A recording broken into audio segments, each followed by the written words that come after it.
30 minutes later, the waitress was sacked after feeding a homeless man, unawares he is billionaire. Before we dive into this incredible story, we wish you a prosperous new year.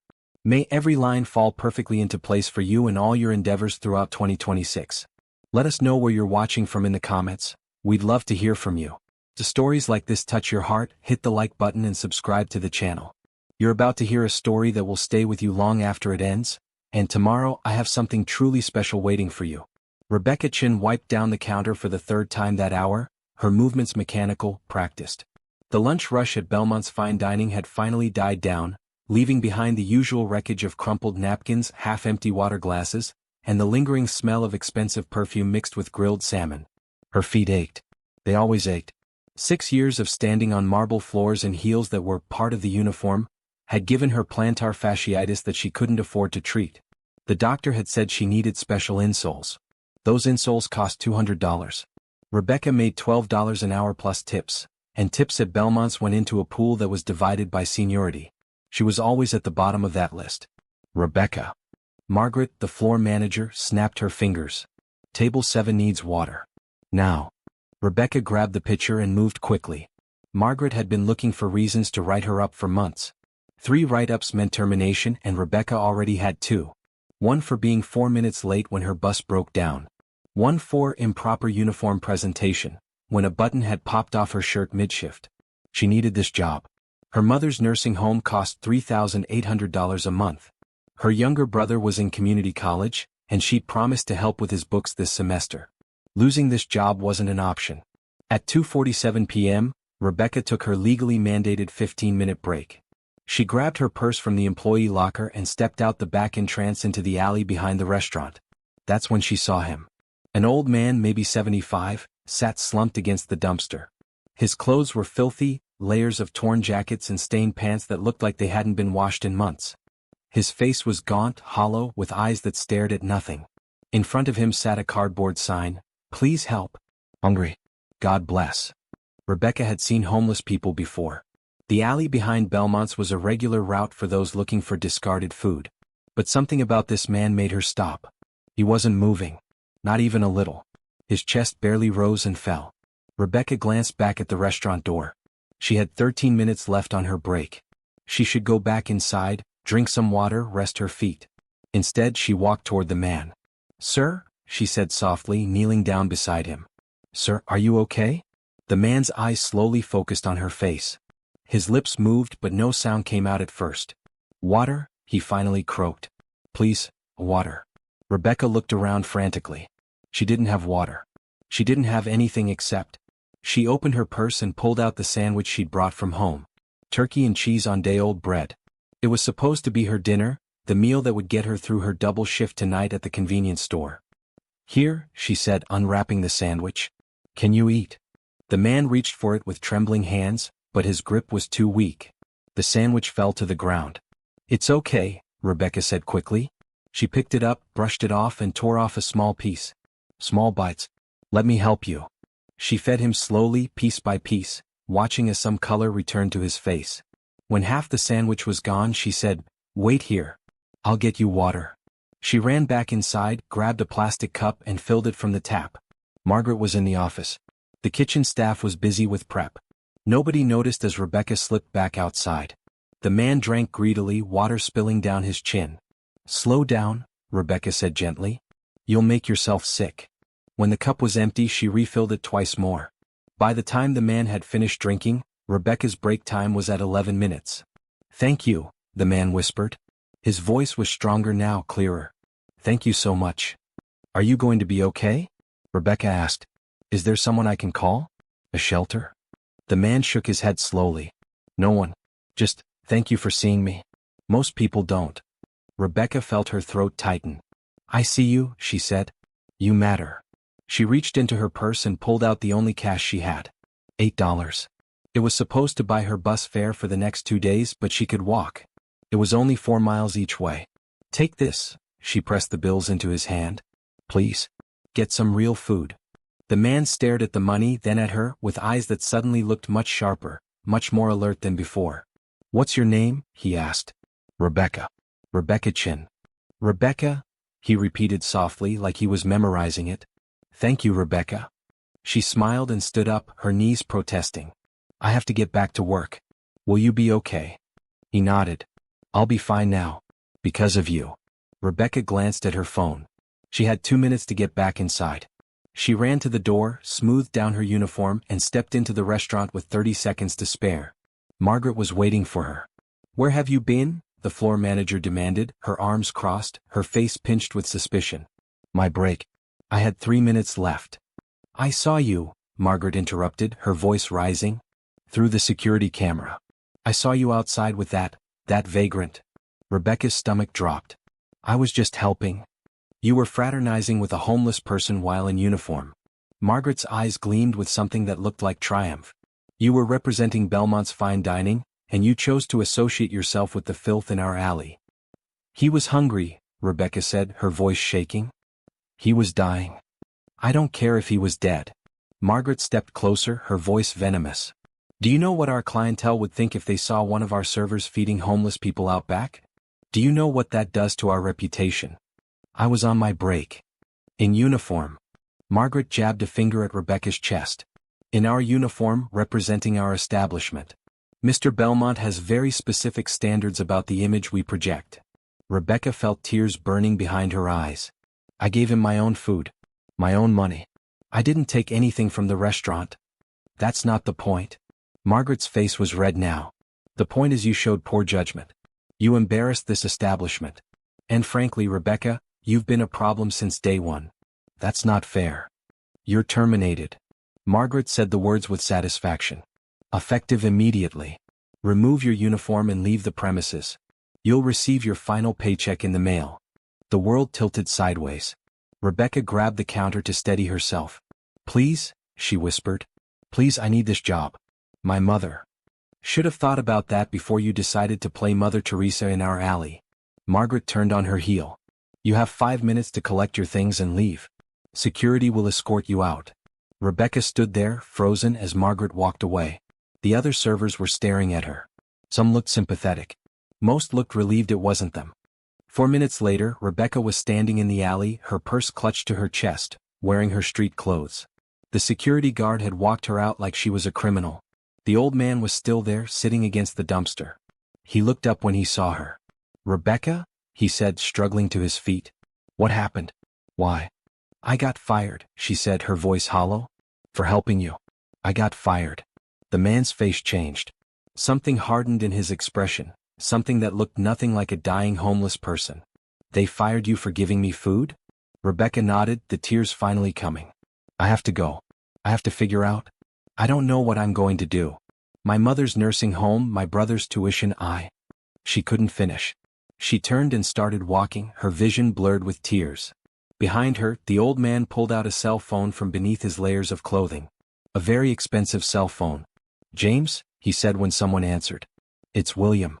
I need you to come pick me up. And bring my suit. We have work to do. Rebecca walked 4 miles home in a daze. She unlocked the door to her studio apartment and collapsed on the couch, staring at the ceiling. She'd been fired for doing the right thing. For helping someone who was dying. For being human. Her phone rang. It was the nursing home. Miss Chin, this is Riverside Manor. Your mother's payment is due in 3 days. Will you be? I'll have it, Rebecca lied. I'll have it on time. She hung up and buried her face in her hands. She had $347 in her bank account. The nursing home cost $3,800. Even with her convenience store job, she couldn't cover it. Not without Belmont's income. She would have to move her mother to a state facility. One of those places where the staff was overworked and the patients were forgotten. Where her mother would sit alone in a room that smelled like bleach and despair, wondering why her daughter had abandoned her. Rebecca had promised she would never do that. She'd promised her father before he died that she would take care of Mom, no matter what. And now, because she'd given a sandwich to a starving man, she was going to break that promise. The next morning, Rebecca put on her convenience store uniform and dragged herself to work. She was scheduled for a double shift, 16 hours of scanning items and dealing with customers who treated her like she was invisible. At 11 a.m., her manager called her into the office. Rebecca, I need to talk to you about something. Her stomach dropped. Not again. She couldn't lose this job too. A man came in this morning, her manager continued, before we opened. He was asking about you. Rebecca frowned. What man? He didn't give his name. But he left this. Her manager handed her an envelope. Inside was a business card. William Hartley, CEO, Hartley Enterprises. Below it, a handwritten note. Please meet me at the Grandview Hotel, Suite 2000 today at 2 p.m. I have a proposition for you. The man you fed in the alley. Rebecca stared at the card, her hands shaking. I don't understand. Neither do I, her manager said. But that man came in a limousine. And he asked me to give you the rest of the day off. Paid. Rebecca looked up sharply. What? He paid me $500 to give you the day off and make sure you got that card. Her manager's expression was stunned. Who is this guy? Rebecca had no idea. At 1:45 p.m., Rebecca stood outside the Grandview Hotel, the fanciest hotel in the city. The kind of place where a single night cost more than she made in a month. She almost turned around 3 times. This had to be a mistake. Or a scam. Or something. But something made her walk inside. The lobby was all marble and gold, with crystal chandeliers and staff in uniforms that probably cost more than her entire wardrobe. Everyone looked wealthy, important, like they belonged. Rebecca felt like a stain on expensive fabric. She approached the front desk nervously. I'm here to see, William Hartley? Suite 2000. The receptionist's entire demeanor changed. She sat up straighter, her smile becoming genuine. Miss Chin. Yes, Mr. Hartley is expecting you. Please take the executive elevator on your right. It will take you directly to the penthouse. Penthouse. Rebecca stepped into an elevator that was nicer than her apartment. It rose smoothly, silently, and opened directly into a suite that looked like something from a movie. Floor-to-ceiling windows overlooked the entire city. The furniture looked antique and priceless. Everything gleamed. And standing by the window, wearing an expensive suit that probably cost more than her yearly salary, was the homeless man from the alley. Except he didn't look homeless anymore. He looked powerful, distinguished, like someone who owned the world. Rebecca, he said, turning to face her with a warm smile. Thank you for coming. Rebecca couldn't move, couldn't speak. She just stared. I think I owe you an explanation, William said, gesturing to a chair. Please sit down. Rebecca sat because her legs weren't going to hold her much longer. William sat across from her, his expression serious but kind. My name is William Hartley. I'm the CEO of Hartley Enterprises. Perhaps you've heard of us. Rebecca nodded numbly. Everyone had heard of Hartley Enterprises. They owned half the commercial real estate in the state, including Belmont's fine dining, William said, reading her thoughts. Along with about 40 other restaurants and hotels. Rebecca's mouth went dry. 3 times a year, William continued, I do something that my board of directors thinks is insane. I disguise myself as a homeless person and I sit outside one of my properties for an entire day. I watch how my employees treat people they think don't matter. How my customers treat people they consider beneath them. He leaned forward. Do you know how many of my employees have helped me in the 6 years I've been doing this? Rebecca shook her head. You're the first, William said quietly.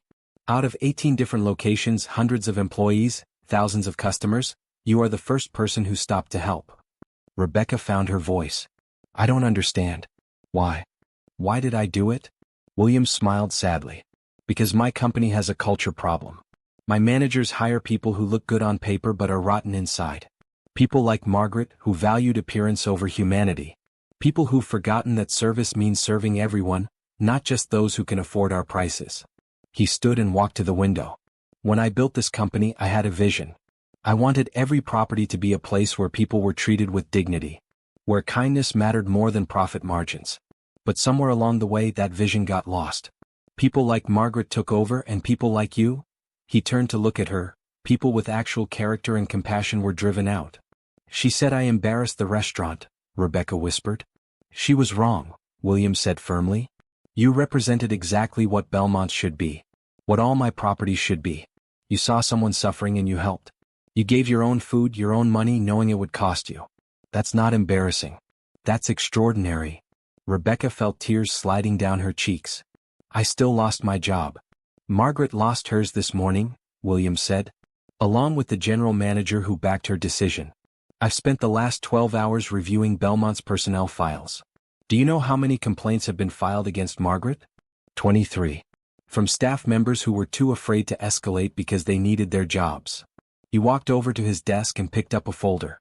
I also discovered that Belmont's has been systematically underpaying servers by manipulating the tip pool. You were owed an additional $8,000 in tips over the past 6 years. Rebecca's eyes widened. 8,000. A check is being issued today, William said, along with a formal apology and an offer of reinstatement with full back pay if you want to return to Belmont's. Rebecca couldn't process what she was hearing. I don't know what to say.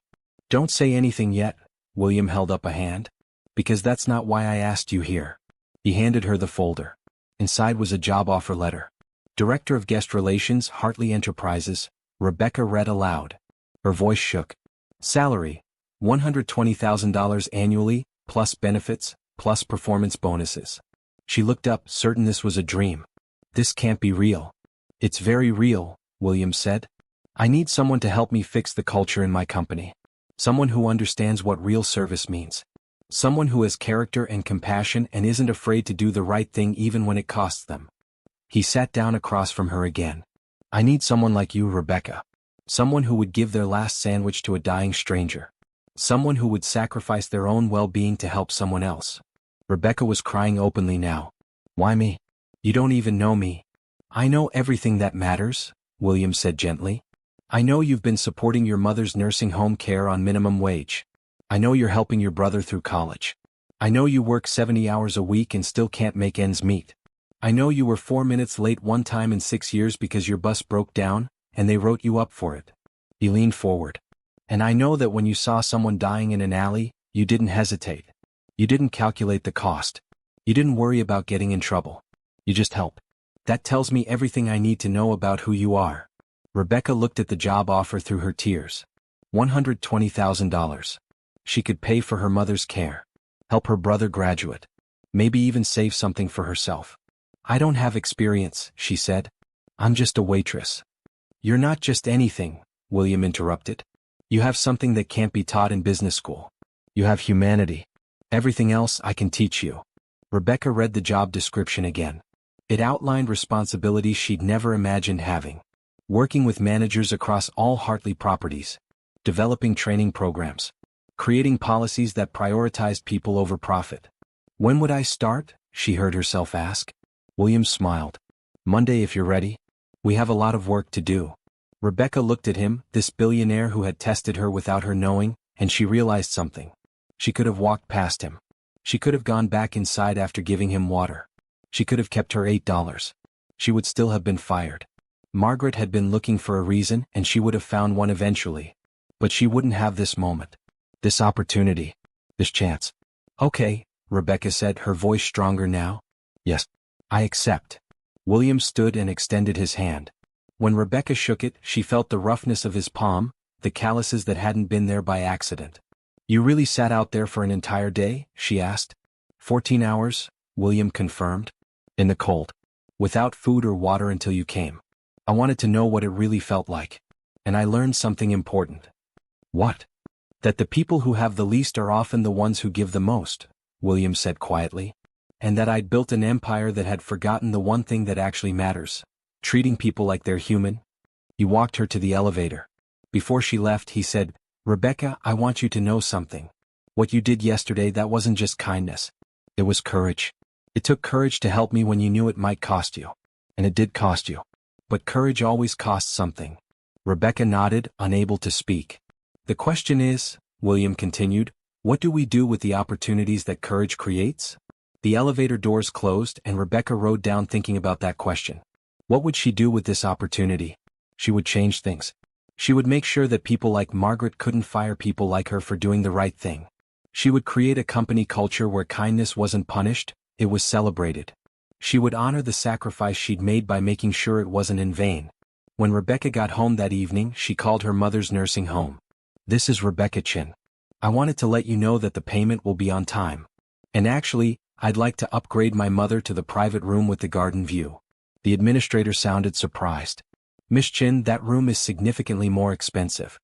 I know, Rebecca said, smiling through happy tears. I can afford it now. After she hung up, she sat on her couch and finally let herself feel everything. The fear from yesterday. The despair this morning. The impossible hope now. Her phone buzzed with a text from an unknown number. This is William. I forgot to mention, Your first task as Director of Guest Relations starts tomorrow. Come to my office at 9 a.m. We're going to visit Belmont's together. I want you to see Margaret's reaction when she finds out who you really are now. We're something nice. Your management now." Rebecca laughed out loud, a sound of pure joy and disbelief and triumph all mixed together. Tomorrow she would walk back into Belmont's. Not as the waitress they'd fired. As the Director of Guest Relations for the entire company. As Margaret's new boss. Sometimes karma didn't just exist. Sometimes it arrived in a limousine. The next morning, Rebecca stood outside Belmont's fine dining wearing a new suit that William's assistant had delivered to her apartment at 7 a.m. It fit perfectly. It probably cost more than 3 months of her old salary. William pulled up in a black Mercedes. He was wearing a suit that made him look every inch the billionaire CEO he was. "Ready?" he asked as Rebecca got in the car. "I don't know," she admitted. "This doesn't feel real." "It's real," William assured her. "And Rebecca, I want you to remember something. You didn't get this job because I feel sorry for you. You got it because you're exactly what this company needs. Don't let anyone make you feel like you don't deserve to be here." They pulled up to Belmont's at exactly 9:30 a.m., right in the middle of the breakfast rush. The host at the door recognized William immediately. His face went pale. "Mr. Hartley. We weren't expecting, we didn't know. Is Margaret here?" William asked calmly. "Yes, sir. She's in the office." "Good. Please tell her to come to the main dining room immediately." The host practically ran to comply. Within 2 minutes, Margaret emerged from the back. She was smiling, that fake smile she used for important people, the one that never reached her eyes. "Mr. Hartley. What an honor." She stopped dead when she saw Rebecca. Her smile disappeared. "What is she doing here?" "Miss Chin is here in her capacity as the new Director of Guest Relations for Hartley Enterprises," William said, his voice carrying across the now silent dining room. "She'll be overseeing operations at all my properties, including this one." Margaret's face went through several shades of red and white. "I don't understand." "Let me make it clear," William said. 2 days ago, I sat in the alley behind this restaurant disguised as a homeless person. I sat there for 14 hours. Dozens of your staff members walked past me. Several of your managers saw me. No one helped. No one even acknowledged I existed." He gestured to Rebecca. "Except Miss Chin. She fed me her own lunch. She gave me her own money. She treated me like a human being." Margaret's eyes darted between them, panic setting in. "Sir, I can explain." "You fired her for it," William continued, his voice hardening. "You fired her for showing compassion.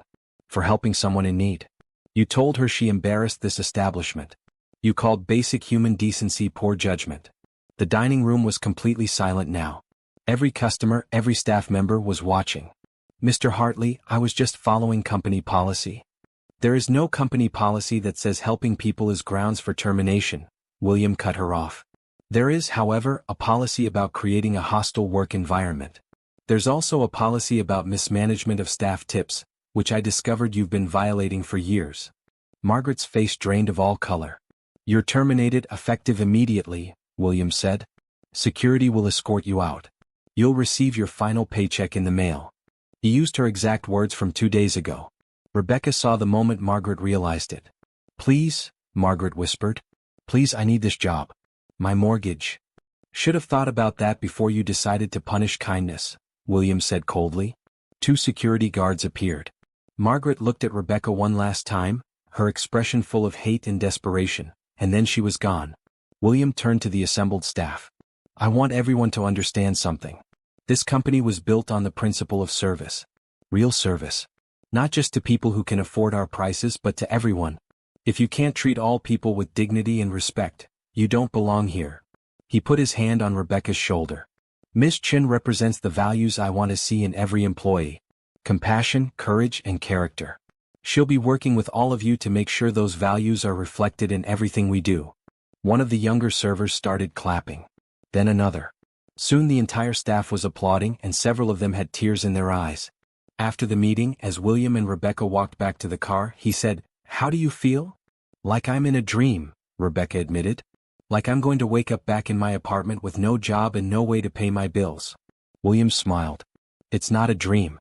This is your life now. The question is, what are you going to do with it?" Rebecca thought about that. "I'm going to make sure that no one else gets punished for being kind. I'm going to create a company culture where doing the right thing is rewarded, not condemned. Good, William said. That's exactly what I hired you to do. Over the next 6 months, Rebecca transformed Hartley Enterprises from the inside out. She created new training programs focused on empathy and service. She implemented policies that protected employees who went out of their way to help others. She fired 3 more managers who valued profit over people.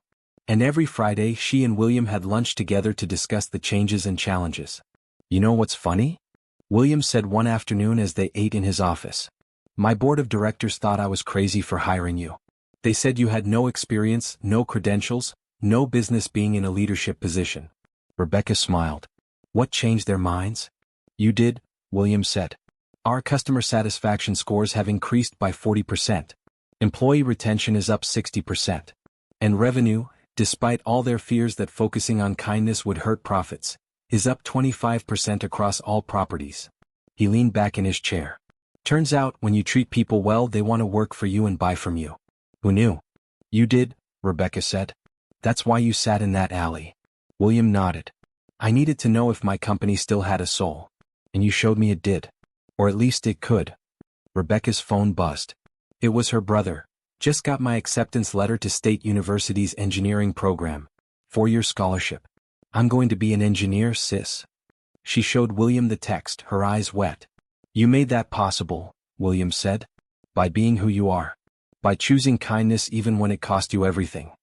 It didn't cost me everything, Rebecca said softly. It gave me everything. 1 year after being fired from Belmont's, Rebecca stood in front of 200 Hartley Enterprises employees at the company's annual meeting. A year ago, she said, I was fired for feeding a homeless man my lunch. My manager said I had embarrassed the company. That I had shown poor judgment. That I didn't understand what our brand represented. She paused, looking out at the sea of faces. She was right about one thing. I didn't understand what the brand represented. Because the brand was broken. It represented exclusivity without compassion. Service without heart. Success without soul. Rebecca clicked to the next slide, which showed customer testimonials, employee satisfaction scores, and revenue growth. This is what happens when we choose people over policy. When we reward kindness instead of punishing it. When we remember that every person who walks through our doors, employee or customer, rich or poor, deserves to be treated with dignity. The room erupted in applause. After the presentation, a young server approached Rebecca nervously. Miss Chin? Can I ask you something? Of course. Is it true? The story about you feeding Mr. Hartley in the alley? Rebecca nodded. Every word. What made you stop? The young woman asked. Weren't you scared of getting in trouble? Rebecca thought about that. I was terrified. I knew Margaret was looking for reasons to fire me.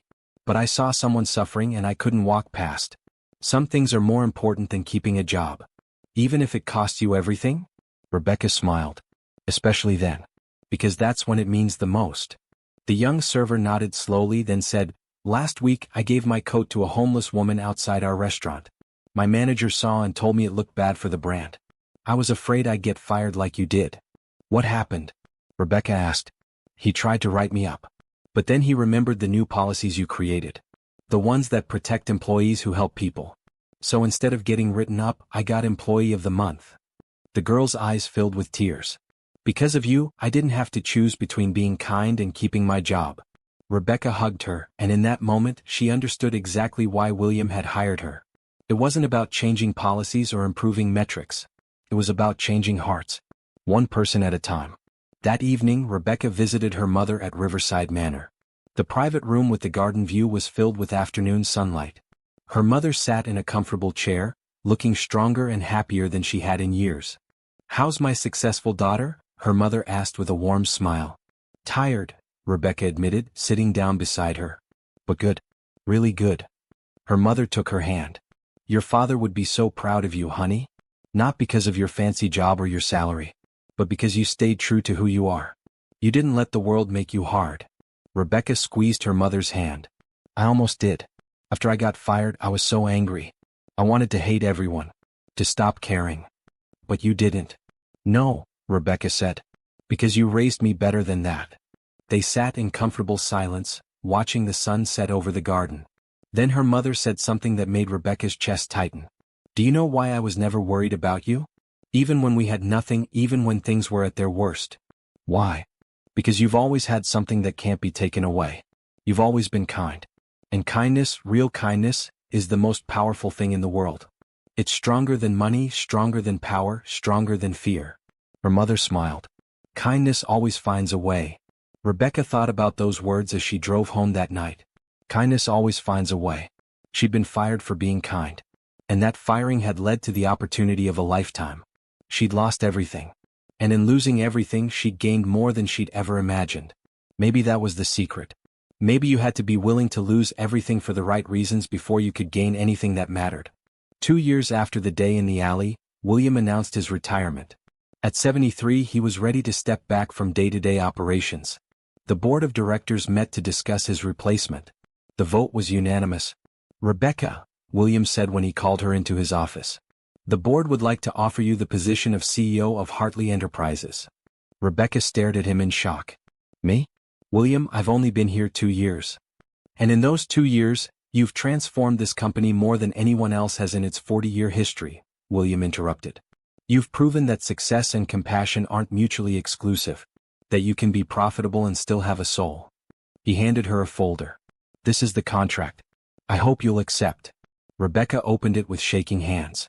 The salary was more money than she'd ever dreamed of earning. But more importantly, the contract included a clause that made her heart swell. The CEO of Hartley Enterprises commits to maintaining the company's core value, that every person, regardless of economic status, deserves to be treated with dignity, respect, and kindness. This value supersedes all profit considerations and cannot be removed or modified. You wrote kindness into the company charter, Rebecca whispered. I wrote your values into the company charter, William corrected. The values you showed me in that alley. The values that saved this company's soul. Rebecca looked up at him, tears streaming down her face. I don't know what to say. Say yes, William smiled. Say you'll keep doing what you've been doing. Say you'll prove to the world that businesses can be both successful and good. Rebecca thought about the young server who'd given away her coat. About the dozens of other employees who told her they felt safe being kind now. About the customers who wrote letters saying Hartley Properties made them feel like people, not just numbers. She thought about that day in the alley, when she'd given away her last sandwich and lost everything. And she realized she hadn't lost anything at all. She'd invested it.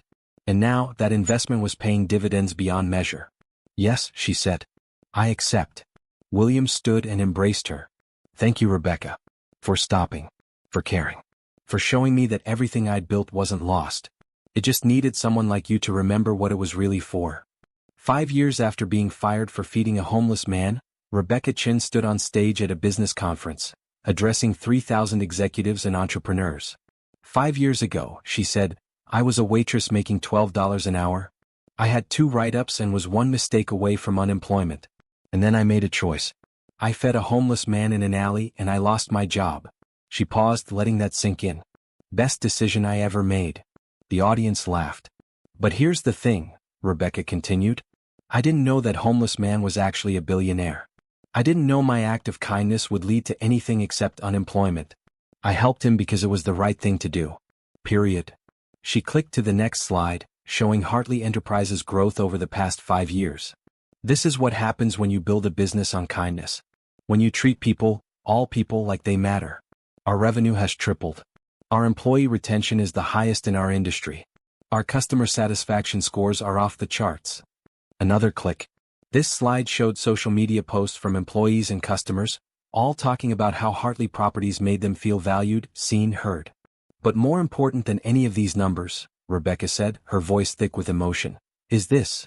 We've created a company where people don't have to choose between being kind and keeping their jobs. Where compassion is rewarded, not punished. Where doing the right thing is the baseline, not the exception. She looked out at the audience. Some of you are probably thinking this is too idealistic. That you can't run a business on kindness. That at the end of the day, profit is what matters. Rebecca smiled. I used to work for people who thought that way. They fired me for giving away a sandwich. And now I run the company they worked for. So you tell me, who had the better business model? The audience erupted in applause. After the speech, a young woman approached Rebecca. She looked nervous, uncertain. Miss Chin? I just wanted to say, your story changed my life. Rebecca smiled. How so? I was working at a restaurant last year. I saw a homeless woman outside and I brought her some food. My manager saw and told me I was fired. The young woman's eyes filled with tears. I was devastated. But then I remembered your story. About how losing that job led to something better. So I trusted the process. What happened? Rebecca asked. A customer saw what my manager did. Turned out he owned a chain of restaurants. He offered me a job on the spot. Now I'm his regional manager, and we have a policy that any employee who helps someone in need gets a bonus, not a punishment. The young woman hugged Rebecca. Thank you for showing us that kindness isn't weakness. It's strength. Rebecca held her, thinking about all the lives that had been changed by one simple act of compassion in an alley. That evening, Rebecca had dinner with William at his favorite restaurant, a small, family-owned place that couldn't afford Hartley Enterprises prices but served the best food in the city. Do you ever regret it? Rebecca asked. Disguising yourself as homeless? Testing people that way? William was quiet for a moment. I regret that it was necessary. I regret that I'd built a company where kindness was so rare it took a test to find it. But I don't regret doing it. Because it led me to you. He raised his glass. To the waitress who gave away her last sandwich and changed everything. Rebecca clinked her glass against his. To the billionaire who sat in an alley and remembered what mattered. They drank in comfortable silence. Then William said, You know what the real miracle was? What? Out of everyone who walked past me that day, all the wealthy customers, all the managers, all the people who should have known better, it was the person who had the least who gave the most. You couldn't afford to help me. But you did anyway. Rebecca smiled. Maybe that's why I did. When you have nothing, you understand what it means to need someone to see you. To care. Maybe, William agreed. Or maybe you're just a better person than most. Rebecca shook her head. I'm not better. I just made a choice. We all make choices every day. I just chose to stop. And that choice, William said, changed everything.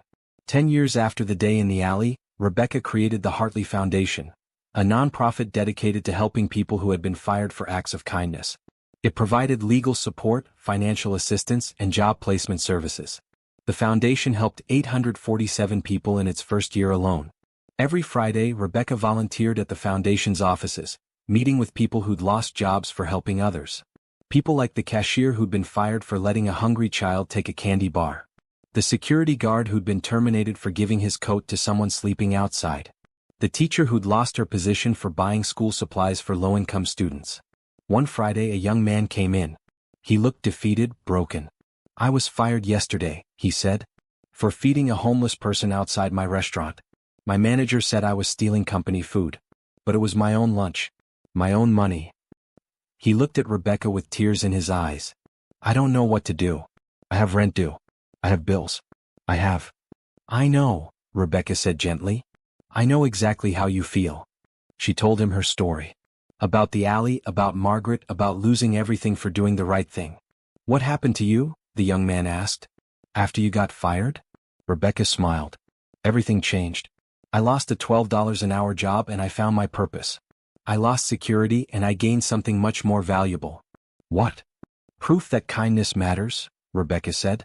Proof that doing the right thing even when it costs you everything is always worth it. She handed him the foundation's standard support package. Emergency funds to cover 2 months of expenses, legal representation, and job placement assistance. But more importantly, Rebecca said, I'm here to tell you that you didn't make a mistake. The company that fired you made a mistake. And now you have a choice. You can let this break you or you can let it remake you into something better. The young man stared at the folder in his hands.